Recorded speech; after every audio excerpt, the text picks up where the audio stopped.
नमस्कार, VKB news के prime time में आपका स्वागत है। अब रुक करते हैं आज की हेडलाइंस पर।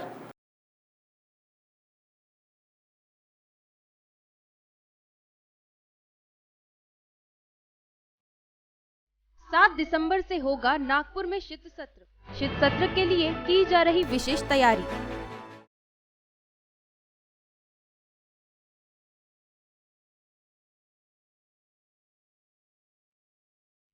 संयुक्त किसान मोर्चा ने किया रेल रोको आंदोलन। लखीमपुर घटना में किसानों को न्याय देने की मांग।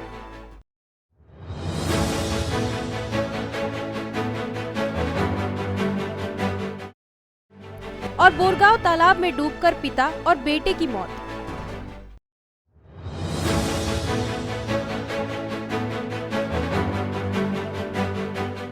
और अब खबरें विस्तार से।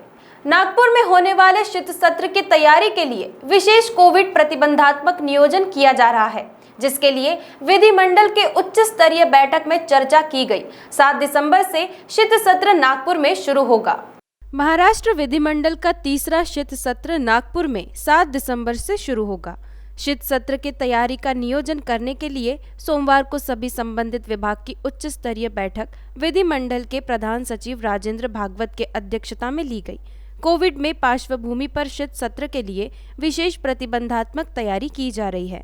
नागपुर के विधान भवन मंत्री परिषद दलन में प्रधान सचिव श्री भागवत के अध्यक्षता में हुई बैठक में विभागीय आयुक्त प्राजक्ता लवंगारे वर्मा, जिलाधिकारी विमला आर, नागपुर महानगर पालिका के आयुक्त राधाकृष्णन बी, अतिरिक्त पुलिस आयुक्त नवीन चंद्र रेड्डी, जिला परिषद मुख्य कार्यकारी अधिकारी योगेश कुंभेजकर, माहिती व जनसंपर्क महासंचालनालय के संचालक हेमराज बागुल समेत अन्य अधिकारी उपस्थित थे।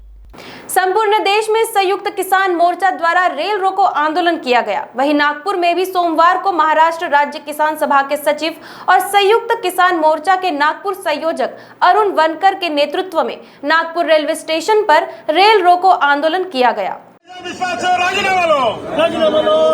अरे संयुक्त किसान मोर्चा जिंदाबाद। अरे मेरे देश में तीनों काले कृषि कानून नहीं चलेगा। मेरे देश में तीनों काले कृषि कानून नहीं चलेगा। अरे कामगार कायदे रद्द कर 4 लेबर कोड नहीं चलेंगे। लखीमपुर में किसानों के साथ हुए नरसंहार की आग अब तक ठंडी नहीं हुई है। इस घटना के खिलाफ संपूर्ण देश में आंदोलन किए जा रहे हैं। वहीं सोमवार को संपूर्ण देश में संयुक्त किसान मोर्चा द्वारा रेल रोको आंदोलन किया गया।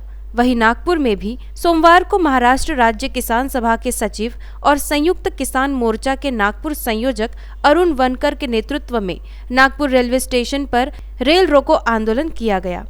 आंदोलनकारियों की मांग है कि मंत्री मिश्रा के बेटे को कड़ी से कड़ी सजा दी जाए। साथ ही मंत्री मिश्रा को अपने पद से तुरंत इस्तीफा देने की मांग की गई है।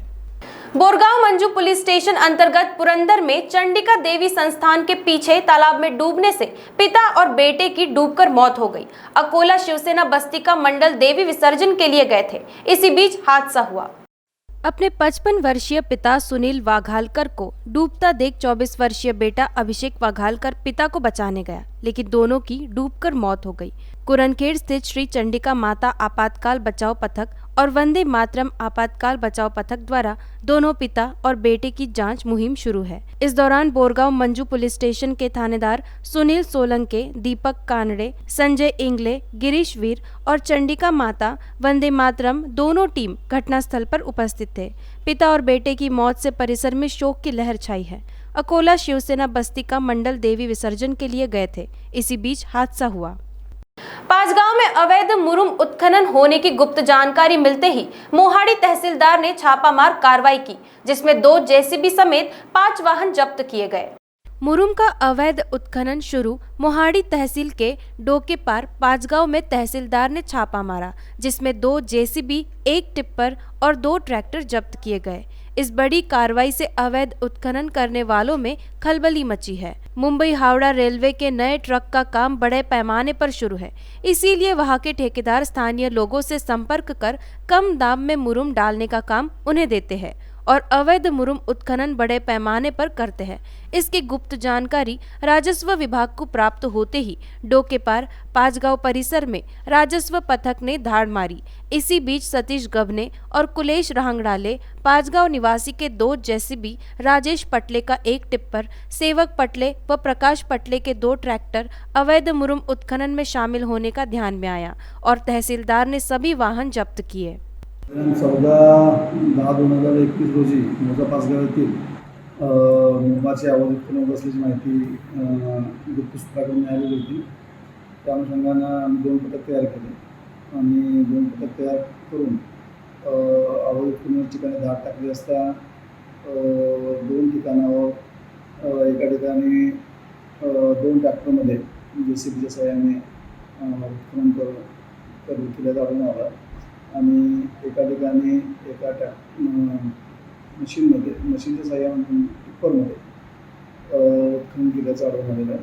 अशा प्रकारे त्या दिवशी आम्ही एकूण 2 JCB मशीन, 2 ट्रॅक्टर आणि 1 टिप्पर अशा 5 वाहनावर दंडात्मक कारवाई त्यांना नोटीस पाठवलेली आहे आणि दंड आकारण्याची प्रक्रिया या ठिकाणी सुरू आहे।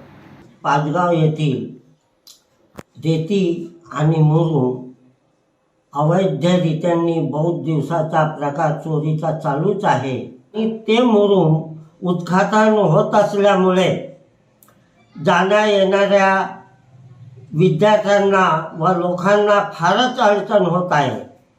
कारण रोडाची नासाडी होते, त्यामुळे विद्यार्थ्यांना रोडाच्या खाली सुद्धा उतरता येत नाही। त्यामुळे नवीन आलेल्या तहसीलदारांनी दिनांक 14 ऑक्टोबर रोजी जी काही कारवाई केली त्यामुळे मला अत्यंत आनंद आहे। अधिकारी लोकांनी अशीच कारवाई करावी ही विनंती। एनसीपी के वरिष्ठ नेता और राज्य के खाद्य एवं नागरिक आपूर्ति मंत्री छगन भुजबल विदर्भ के दौरे पर है। उन्होंने नागपुर एयरपोर्ट पहुंचते ही पत्रकारों को अपने दौरे की जानकारी दी। साथ ही कहा कि महाविकास आघाड़ी सरकार ओबीसी आरक्षण के लिए हर संभव प्रयास करेगी। महात्मा फुले समता परिषद द्वारा सोमवार दोपहर को गढ़चिरौली में एक स्वागत समारोह का आयोजन किया गया। इसके लिए भुजबल सोमवार सुबह 9 बजे गढ़चिरौली के लिए रवाना होंगे। वह शाम 5 बजे चंद्रपुर जिले के मूल में आयोजित एक कार्यक्रम में भी शामिल होंगे। वे रात को चंद्रपुर में रुकेंगे। चंद्रपुर के जनता कॉलेज में मंगलवार दोपहर आयोजित कार्यक्रम में भी शामिल होंगे। नागपुर एयरपोर्ट पर छगन भुजबल ने पत्रकारों के सवालों के जवाब दिए। साथ ही कहा कि महाविकास आघाड़ी सरकार ओबीसी आरक्षण के लिए हर संभव प्रयास करेगी। मुख्यमंत्री ठाकरे ओबीसीओ को आरक्षण देने के लिए प्रयास कर रहे हैं। त्यावेळी तुमचा जन्म झाला होता की नाही काही लोकांना मला माहीत नाही, परंतु निप्पो डेंद्रांना जा, परत कोराडेला जा, इकडे जा, तिकडे जा आणि केवळ या विषयावर मी शिवसेना सोडताना जे काही इथे 8 दिवस ज्या घटना घडल्या त्या आपल्या सगळ्यांना विचारून बघा काय काय झालेलं आहे। आम्ही जीवाशी खेळून आम्ही जे आहे ओबीसीसाठी त्यावेळेला पक्षांतर केलं आणि तेव्हापासून ते आरक्षण मिळावं म्हणून सुद्धा आम्ही प्रयत्न केले, ते मिळवलं सुद्धा। परंतु आता या काही लोक जे आहेत कोर्टामध्ये वगैरे जात आहेत आणि कोर्ट प्रकरण जे आहे जेव्हापासून आम्ही ओबीसीला आरक्षण देणार म्हणून ठरवलं किंवा VP सिंग यांनी या इथं जाहीर केलं दिल्लीमध्ये, तेव्हापासून कोर्टबाजी चालू आहे। 9 जजेसच्या लोकांनी ओबीसीचं आरक्षण मंडळचं जे आहे मान्य केलेलं आहे। त्याच्यानंतर सुद्धा काही ओबीसीचे जे काही विरोधक आहेत ते कोर्टातून जाऊन जे आहेत काही ना काहीतरी केसेस आणतात, काही ना काहीतरी निकाल येतो। हे मंडळी प्रयत्न करतात। मला उलट असं सांगायचं आहे की तुम्ही याचा विचार करा, ज्या पद्धतीनं या केंद्रीय संस्थांचा वापर लोकांच्या विरुद्ध, मंत्र्यांच्या विरुद्ध, नेत्यांच्या विरुद्ध, त्यांच्या घरच्या लोकांच्या विरुद्ध केला जातो आहे, त्याच्यामुळे BJPची प्रतिमा उंचावेल की त्याबद्दल लोकांच्या मनामध्ये असलेलं प्रेम कमी होईल, याचा विचार त्या यंत्रणांनी नाही केला तरी मला असं वाटतं की हे फडणवीससारखे जे समजदार नेते आहेत भाजपमध्ये, त्यांनी त्याचा विचार करावा की याचा परिणाम महाराष्ट्रातील जनतेवर काय होईल। की तुम्ही काय करता हे आम्हाला सगळं कळतं आणि कळल्यानंतर त्याच्यामध्ये ताबडतोब सुधारणासुद्धा केली जाते. अगदी रात्री जरी केलं तुम्ही आणि सकाळी 6 वाजता जरी शपथविधी केला तर नंतर कळलं आम्हाला, तर त्याच्यात सुधारणा करू आम्ही ताबडतोब, केलीच ना. त्याच्यामुळे त्याची काही काळजी करायचं कारण नाही. हे सरकार मजबूत आहे, मजबूतीनं उभे आहे. जोपर्यंत काँग्रेसच्या सोनिया गांधी, शरद पवार साहेब आणि मुख्यमंत्री उद्धवजी ठाकरे हे मजबूतीनं उभे आहेत या सगळ्या प्रकरणामध्ये, आणि म्हणून अजिबात सरकार पडण्याची भीती बाळगण्याचं कारण नाही. वक्त हो गया एक छोटे से ब्रेक का, मिलते हैं एक ब्रेक के बाद. बाय. सब जानना चाहते हैं मेरा फेवरेट कलर, मेरा फेवरेट डेस्टिनेशन, मेरी फेवरेट डिश, पर कोई ये नहीं पूछता कि फेवरेट डिश मैं बनाती कैसे हूँ. अरे यार, जिसे टेस्टी खाना पसंद है वो अच्छे टेस्ट तक पहुँच ही जाता है. सुरुचि मसाले, खाने में हो रुचि तो घर लाइए सुरुचि. अपने सपनों की उड़ान भरने की इच्छा तो हर किसी की होती है, पर पंख भी तो मजबूत होने चाहिए जो देता है flywheel aviation academy. Flywheel aviation academy एक ऐसा इंस्टीट्यूट है जहां पर एयरलाइंस एंड एयरपोर्ट हॉस्पिटैलिटी और टूरिज्म मैनेजमेंट, साथ ही यहां campus interview, guidance by industry expert, practical training at airport, expert faculty, personal grooming जैसे कई सारे बेनिफिट्स आप पा सकते हैं. Flywheel aviation academy, 1 degree, 3 job opportunities. Flywheel Aviation Academy gives you a degree or diploma with a job. Flywheel Aviation Academy, 365 Gandhinagar, LAD College Square, beside Karnataka bank Nagpur. Break के बाद आपका स्वागत है. राष्ट्रभाषा संकुल के श्री साई सभागृह में कोरोना योद्धाओं को पालक मंत्री डॉक्टर नितिन राउत के हाथों सत्कार किया गया. इस दौरान डॉक्टर नितिन राउत ने कहा कि कोरोना से जान गंवाने वाले विचारवंतों के कार्य को लोगों तक पहुंचाना चाहिए. सामाजिक क्षेत्र में काम करने वाले विचारवंत कार्यकर्ता कोरोना में चले गए. ऐसे में समाज का बड़ा नुकसान हुआ. ऐसे विचारवंतों के कार्य पुस्तक के माध्यम से लोगों तक पहुंचाने का प्रयास करने की बात पालक मंत्री डॉक्टर नितिन राउत ने कही. डॉक्टर गिरीश गांधी फाउंडेशन व पद्मश्री कल्पना सरोज फाउंडेशन के संयुक्त तत्वावधान में राष्ट्रभाषा संकुल श्री साई सभागृह में आयोजित कार्यक्रम में बोल रहे थे. इस कार्यक्रम में कोरोना योद्धाओं को सम्मानित किया गया. साथ ही कोरोना से निधन हुए अंबेडकर विचारधारा के कार्यकर्ताओं को आदरांजलि दी गई. साथ ही कलाकारों को आर्थिक मदद दी गई. धम्मचक्र प्रवर्तन दिन के अवसर पर डॉक्टर बाबा साहेब आम्बेडकर सांस्कृतिक व संशोधन केंद्र में डॉक्टर बाबा साहेब आम्बेडकर को मानव वंदना दी गई. इस दौरान ड्रैगन पैलेस टेम्पल परिसर में पंचशील ध्वजारोहण किया गया. 65वें धम्मचक्र प्रवर्तन दिन पर नागपुर जिले के कामठी स्थित ड्रैगन पैलेस टेम्पल में धम्मचक्र महोत्सव का आयोजन किया गया. इस दौरान थाईलैंड से आए हुए भदंत ब्रह्मा निपोन के प्रमुख उपस्थिति में पूर्व राज्य मंत्री और ड्रैगन पैलेस संस्थापिका सुलेखा कुंभारे के हाथों ड्रैगन पैलेस में स्थित डॉक्टर बाबा साहेब आम्बेडकर के स्मारक को माल्यार्पण किया गया. साथ ही पंचशील ध्वजारोहण किया गया, जिसके बाद ड्रैगन पैलेस में विशेष जापानी संस्कृति पर आधारित विशेष बुद्ध वंदना की गई. इस दौरान सैकड़ों बुद्ध अनुयायी उपस्थित थे. नागपुर के कोतवाली पुलिस स्टेशन के तहत एक हत्या का मामला सामने आया है, जहां एक युवक की हत्या मात्र इस कारण से की गई कि उसने हत्यारे को घूर के देख लिया. मृतक का नाम विक्की रोकड़े बताया जा रहा है, जबकि मृतक विक्की भी आपराधिक प्रवृत्ति का बताया जा रहा है, जिस पर 4 संगीन मामले दर्ज थे. नागपुर के कोतवाली थाना क्षेत्र में सिर्फ इस बात पर युवक की हत्या कर दी गई कि उसने एक बदमाश को घूर कर देखा था. मृतक अजनी रेलवे क्वार्टर निवासी विक्की दामोदर रोकड़े बताया गया. पुलिस ने 4 आरोपियों को गिरफ्तार कर लिया है, जो भूतेश्वर नगर निवासी भूषण भूते व सारंग बावनकुले और शिवाजी नगर निवासी कृष्णा मोदेकर व शुभम मोंढे बताए गए. विक्की रेलवे को चतुर्थ श्रेणी कर्मचारी था. आपराधिक प्रवृत्ति को होने से उसे निलंबित कर दिया गया था. उस पर 4 संगीन मामले दर्ज है. घटना रात करीब 11:30 बजे शिवाजी नगर सीमेंट रोड पर हुई. विक्की चारों आरोपियों और अपने दोस्त मुकेश वासनिक के साथ नंदाजी नगर में हल्दी कार्यक्रम में गया था. यहाँ किसी बात पर हुए मामूली विवाद में विक्की ने आरोपियों को घूर कर देखा. इसके बाद उनके बीच विवाद और बढ़ गया, लेकिन वहां मौजूद लोगों ने जैसे तैसे मामला शांत करा दिया. जबकि रात 11:30 बजे फिर विक्की और हत्यारों के बीच शिवाजी नगर में तू मैं हुई, जहां विक्की को अकेला देख आरोपियों ने हथियारों से हमला कर विक्की को लहूलुहान कर दिया, जिसके कारण विक्की ने थोड़ी देर के बाद दम तोड़ दिया. सीसीटीवी रिकॉर्डिंग की गहन जांच और अपने विश्वस्त सूत्रों की मदद से तहसील ने कई मामलों में वांछित चोर को धर दबोचा। आरोपी का नाम कोलबा स्वामी लाइब्रेरी के पीछे टिम के निवासी सुरेंद्र उर्फ कल्लू लीलाधर होले बताया गया है। पुलिस ने उसकी निशानदेही पर 3 दोपहिया वाहन समेत 60,500 रुपए का माल जब्त किया है। तहसील पुलिस से मिली जानकारी के मुताबिक कल्लू पर शहर के विभिन्न थानों में 14 मामले दर्ज हैं। इनमें से 10 मामले अकेले तहसील थाने में हैं, जबकि नंदनवन, लकड़गंज, अंबाजरी और हुड़केश्वर में एक मामला है। खास बात है कि इनमें से 6 मामलों में वह नाबालिग आरोपी है। तहसील पुलिस नाल साहब चौक से चुराई गए 2 पहिया वाहन की जांच करते हुए कल्लू तक पहुंची।